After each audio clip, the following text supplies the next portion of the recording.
Welcome to episode 5 of the Brainstorm.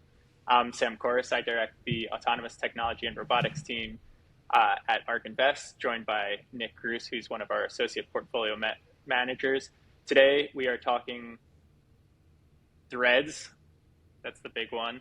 Then we're talking Tesla and what the marketplace looks like for them if they can roll out the autonomous strategy. And then lastly, we're going to be talking about used car prices. Nick, over to you. Yeah, quick special message for all of the listeners so far. One, just a quick thank you for everyone that has had a chance to watch. We appreciate your feedback online and on YouTube specifically. And this is also the first week I think we're rolling out this podcast to Spotify and Apple and some of just the audio platforms. So welcome to all of our new listeners. We hope you find this to be informative. Sam's going to give a quick kind of background and understanding of what this and what we hope this will be. So Sam, why don't you tee it up? Yeah, well, for everyone out there, ARC has a brainstorm that we host internally every Friday, and we take the best research or news from all of the analysts, and we discuss it and trying to contextualize all of these events into the longer term trends that we see happening with innovation. And so this is really a chance to see how we're thinking out loud, seeing how these ideas develop and kind of push back and forth to ultimately get to the truth. You often hear Kathy say truth wins out, and this is a key part of that process. And so we're trying to open it up, and we love the comments, we love suggestions. So if you like what we're doing, like a segment, or you want to hear more, we're very active on Twitter, and now maybe Threads. We'll touch on that, but don't hesitate. So Nick, let's just dive right into it with Threads here. Yeah, What's let's. happening? What's happening is Instagram, Meta, Zuckerberg, they are coming for Twitter, we think. So they've launched Threads, which is their text-based social platform. It is being deemed a copycat of Twitter, a clone of Twitter. I think that's fair to say given the use case and kind of the text-based nature of the platform. But just to set up the stage, Threads launched less than a week ago. By the time this will be out, it was the fastest online platform to 10 million users. I think it's also probably now the fastest platform to 100 million users. We're recording this on Monday. It just passed 100 million as of this morning, I believe. And there's some really interesting details I want to go over as to why this is the case. One is this intrinsic nature of Threads being tied to Instagram, and hopefully we'll have a video showing how you can log into Threads directly from Instagram. You have to have an Instagram profile for Threads. So it's really building off of your social graph, building off of what you already see and are using Instagram for, and now just bringing more text-based content into kind of the fold. The second is they're hinting at some decentralization. I think this might be kind of a shot at the launch. The strategic timing of the launch was timed when Twitter and Elon were cracking down on rate limits and how much you could use Twitter. They were also blocking people from using Twitter that weren't specifically logged in. And so it was feeling closed off. And so I think Zuckerberg and team, there's some rumors that they sped up the launch. They moved it a month up so that they could kind of capitalize on this backlash that Twitter was seeing. And so they also put first, and like right when you log into this app, you see this message about how this is going to be open and decentralized on a protocol called ActivityPub. And they're going to be utilizing a federated number of servers called the Fediverse. Terrible name. Is this the evolution of the metaverse? I hope not. I mean, this is such a bad name for something that is pretty cool and interesting. But so they are hinting at, opening this up and making this a decentralized platform. And what that means really is that you'll be able to post a thread, and on another site that's using the same infrastructure, ActivityPub and Fediverse, like Mastodon does, you'll be able to see a thread on Mastodon, comment on that thread on Mastodon's network, and then you'll be able to see those comments on Thread. So it's opening up, it's standardizing a protocol to be used across different social media platforms, which I think is interesting and probably a whole nother topic in and of itself. So I want to move past that and just talk about, I think, the execution of the launch. If I had to grade this, I'd give it an A+.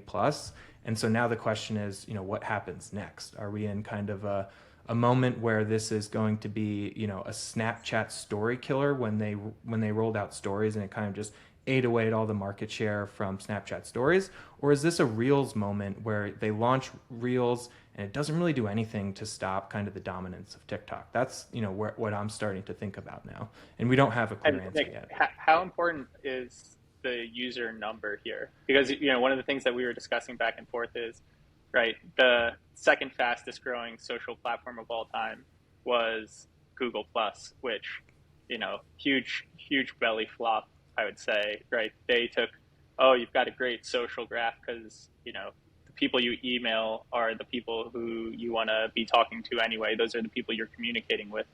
And they gain tons of users because they're essentially just funneling from Gmail over. And now you have, you know, Zuck taking everyone from Instagram and shoving this into their face. So is users the right metric here to be looking at, or what should we focus on? Well, so I think you would deem these users as signups. We don't know what the DAU or MAU, so daily active users or monthly active users, will be yet, and we'll have a good understanding. If you look at what Meta reports, DAU to MAU, which is kind of the engagement number most people will cite when they talk about Meta's family of apps, that stands at around 67%. So you're talking about, I think, over 3 billion total users when you talk about the family of apps that Meta controls. So the Facebook Blue, WhatsApp, and then Instagram. And then so there's a 67% engagement number off of that 3 billion. Instagram is over 2 billion total users. And then, yeah, I want to touch on your point about Google Plus, and maybe this is a good time to bring up this chart that shows, hours to reach 10 million users. I mentioned Threads, that got to 10 million users in 7 hours. Google Plus, and you can kind of see the numbers increasing. But this is, blew all other competition out of the water. You have Google Plus, ChatGPT, Clubhouse, which is another interesting, case study here because that, saw tremendous growth and went kind of viral, but has now really tapered off in terms of activity. And a lot of the features from Clubhouse got brought over to Twitter, interestingly enough. So in terms of the Google Plus analogy, I want to go out on a limb and say that the analogy stops at just kind of the rapid sign up because there is, I think, differences here. One being the DNA. So when we speak of DNA about a company, we're talking about, Google being not a social media company. So launching a social media platform, they don't really have the right DNA to be able to roll that out. But you have Meta, which, their DNA is social media. So they're rolling out another social media platform, and they're following a playbook that, I think anyone who would either pick on Mark Zuckerberg or would admire Mark Zuckerberg would say, which is, he finds something that works, he finds a product that works, and he rolls it into and distributes it to his massive network of users already. So he's just continuing to roll that same playbook out, what he did with stories, what he did with Reels, what, he continues to do time and time again. So that's where I think kind of the analogy stopped. Google Plus also, if you look at when that launched, that was in 2011. And that was right when the market was starting to shift to mobile. Instagram had just launched a year before. People were already pushing into mobile when it came to social. So there's a bit, I think there's some differences here. And it seems like Zuck's kind of coming into his own on his trolling posts on Threads as well. So it's good to see kind of that personality come Yeah. through, because I feel like oftentimes people frame him as a robot.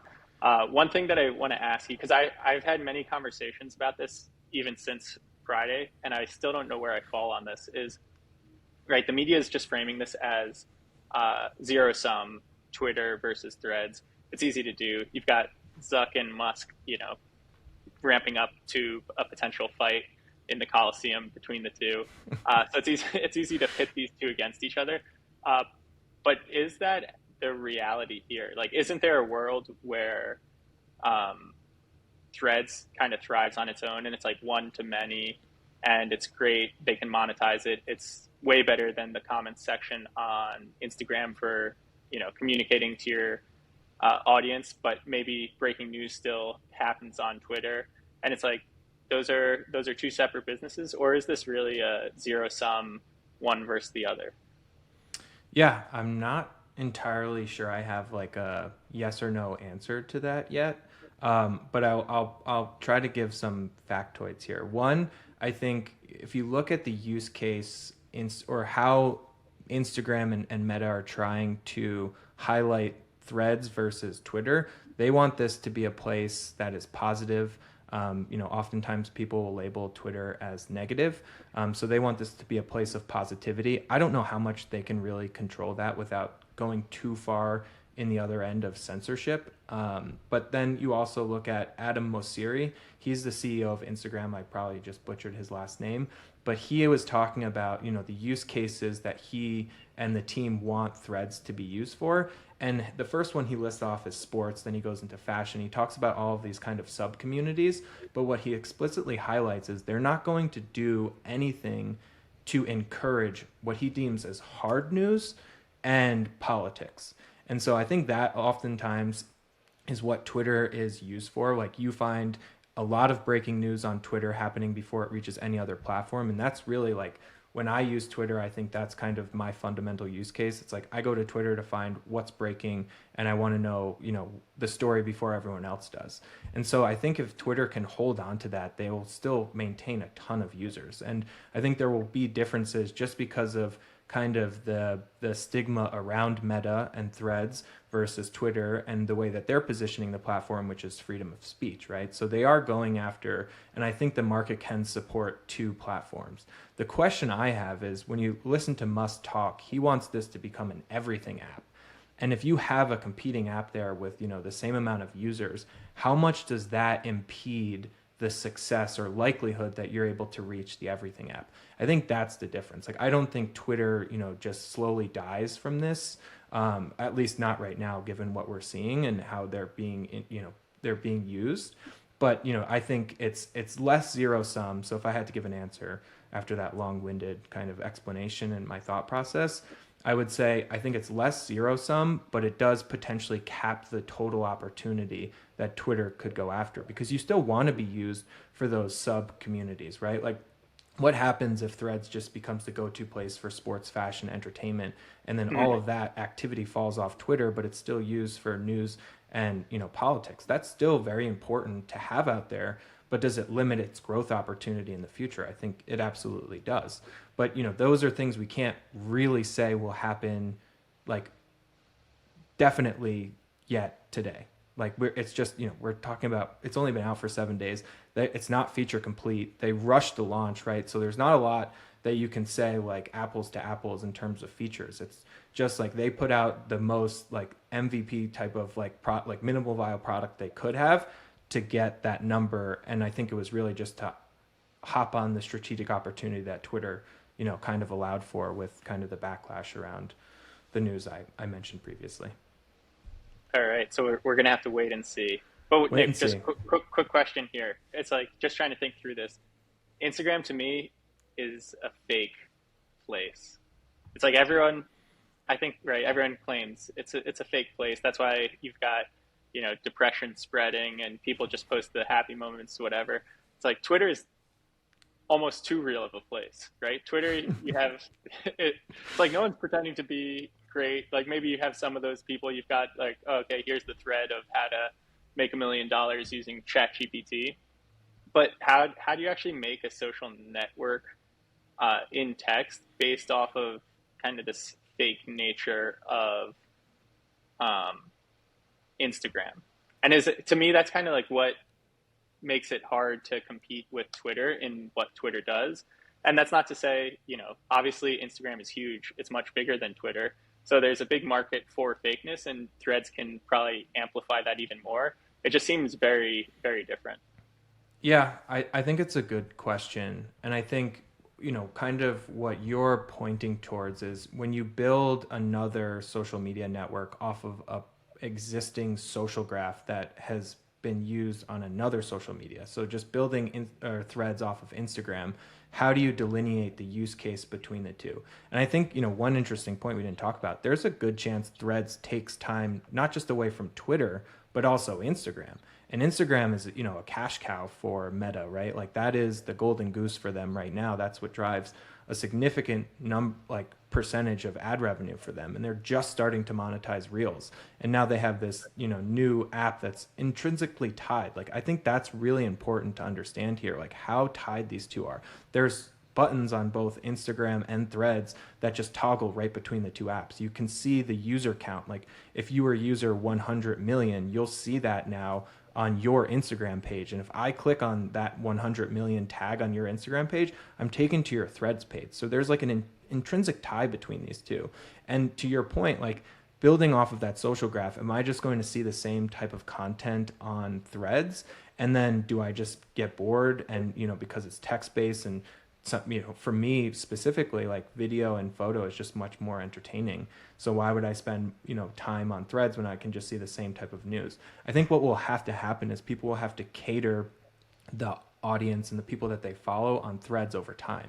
And so maybe they'll start following different accounts on Threads that they would on Instagram. And then that will just slowly, that will have to be a slow rollout. And that's something you really can't control other than, prompting community, like, here, follow, if you're interested in X, Y, and Z, follow X, Y, and Z influencers. Like that, I think just will take time. And so, yeah, that's Yeah. kind of where I stand today.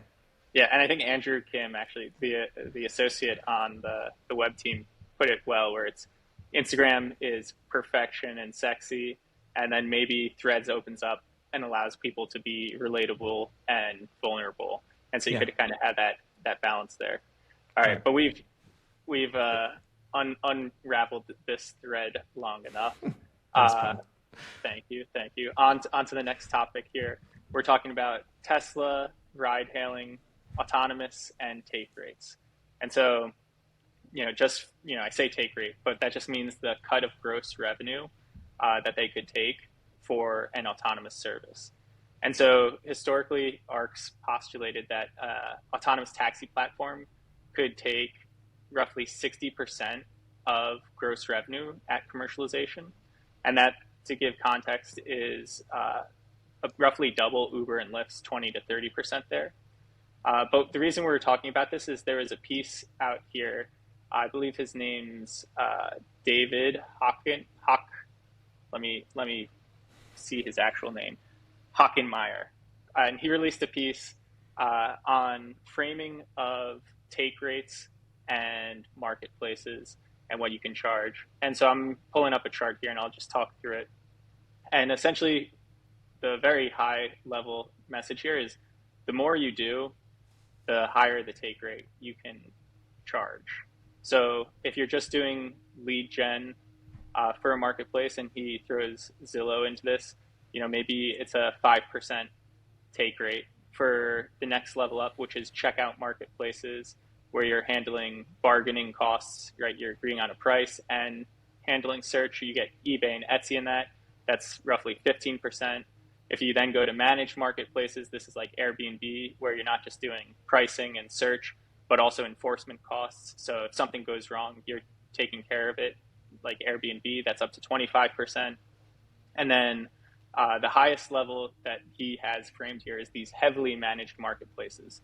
And so this is DoorDash and Amazon as the examples. And so you're not only handling enforcement costs if something goes wrong, is damaged, bargaining costs, the price, search costs, finding the stuff, but you're actually handling distribution as well. And that gets you this take rate up to 35%. And then here, this chart was made by our director of research, Brett Winton. He throws in Tesla as this final autonomous marketplace. And he throws the next added feature here as execution costs. So actually delivering the service itself. And he claims that this could be up to 90% of the market. And to frame this, I'll actually pull up another chart because I think this is a key piece to understanding. And this is from Tasha Keeney. And I think this chart is pretty profound. And it's the addressable market at each price point for travel. So it's the price per mile on the y-axis and the addressable miles at each price point on the x-axis. And you can see there's a huge price elasticity of demand as prices come down. But even at the $1 price point, you cover 1 trillion miles of demand. And so that encompasses all of the existing ride hailing, and that's the addressable ridership in Western markets, supplanting commuting miles. And so that's roughly $1 trillion market. And so if you take the work that Tasha's done, suggesting that, you know, it would just cost 20 to 30 cents per mile at scale to operate these autonomous vehicles, that gets you to that super high take rate and what you would have to charge to get people to start putting their vehicles onto the network. Okay. Nick, So I just that's ran through a lot there. yeah, You that's a gotta, lot. So when I hear this and I see the graphic posted on the marketplace opportunity, I feel like it's a very elaborate and detailed way of saying the more value you provide to your customer, the higher, you know, you can charge, or the higher your take rate can be.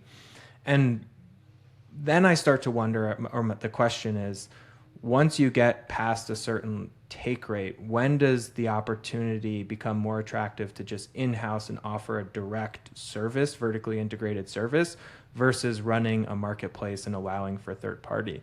And also what I think is interesting in kind of the Amazon example, just having looked into the e-commerce space a bit, that one is more choose your own adventure, right? And it has a little asterisk up to 35% because you don't have to have fulfillment by Amazon. They just charge extra. They take a higher percentage of kind of the revenue.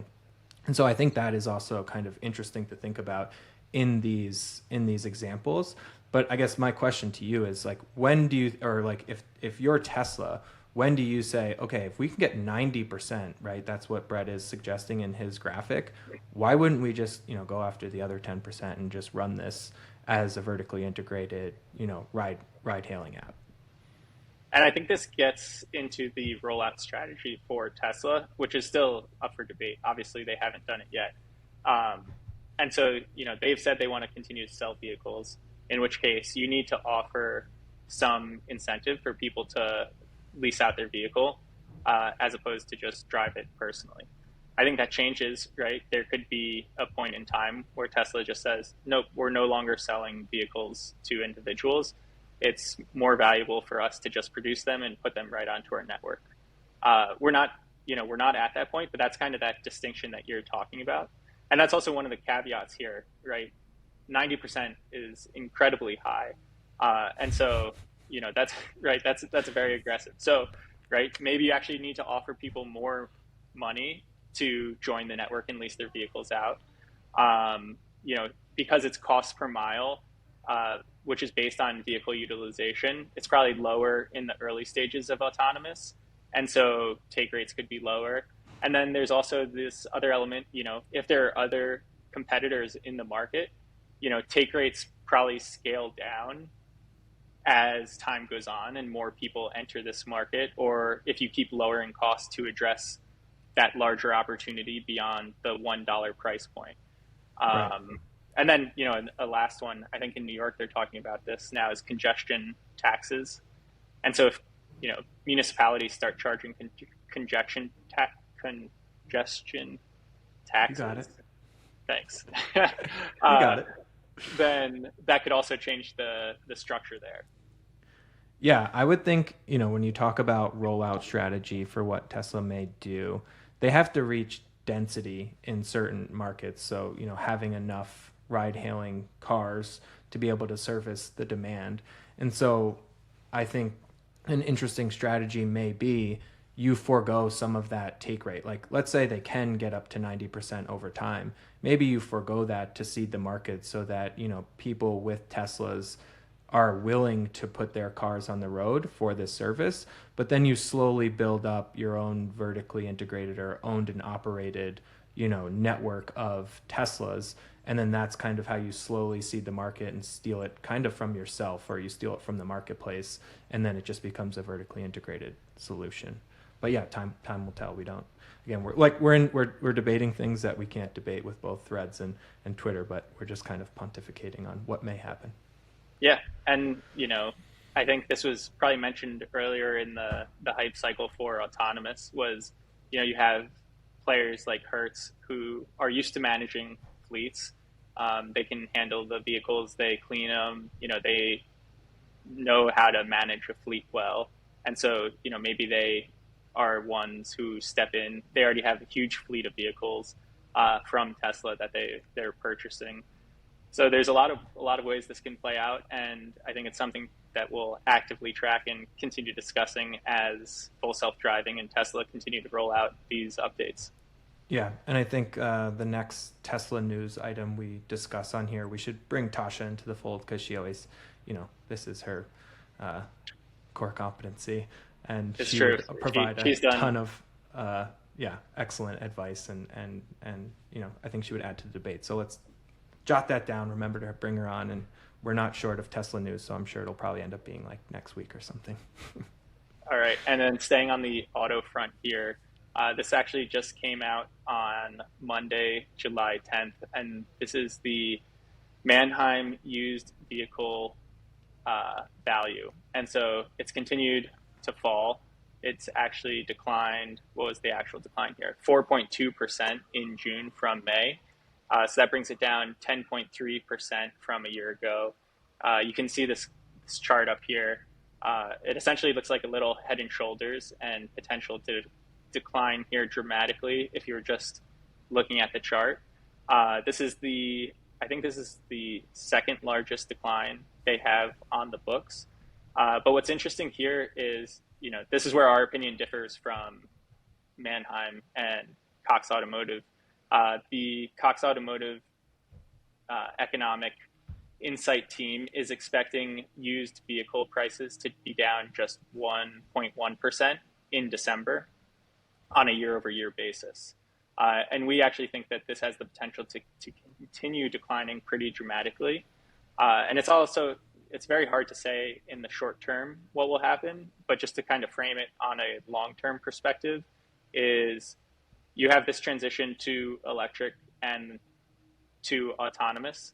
And if that happens, then that could be a fairly rapid change in the residual value for these used vehicles. And I think already, probably at the margin, we're seeing, people are holding on to their cars longer. Why would you buy a gas-powered car when electric is what we believe to be the future, and when autonomous, again, we believe it's, around the corner there, and that could really change the dynamics here.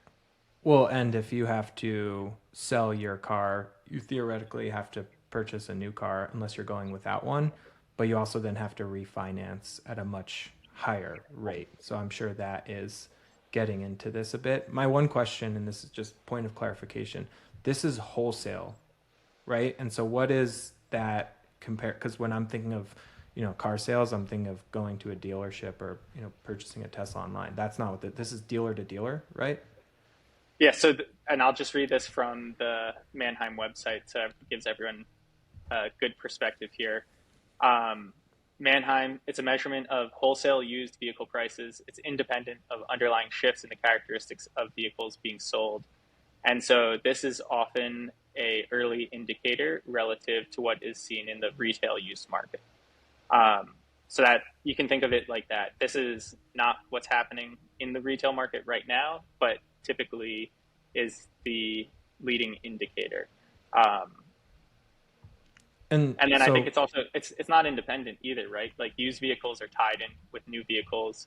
There's incentives being offered on new vehicle sales, and as those prices come down, that also puts pressure on used vehicles, right? In the mix of everything, at the craziest moments in COVID, there were used vehicles selling for higher prices than new vehicles.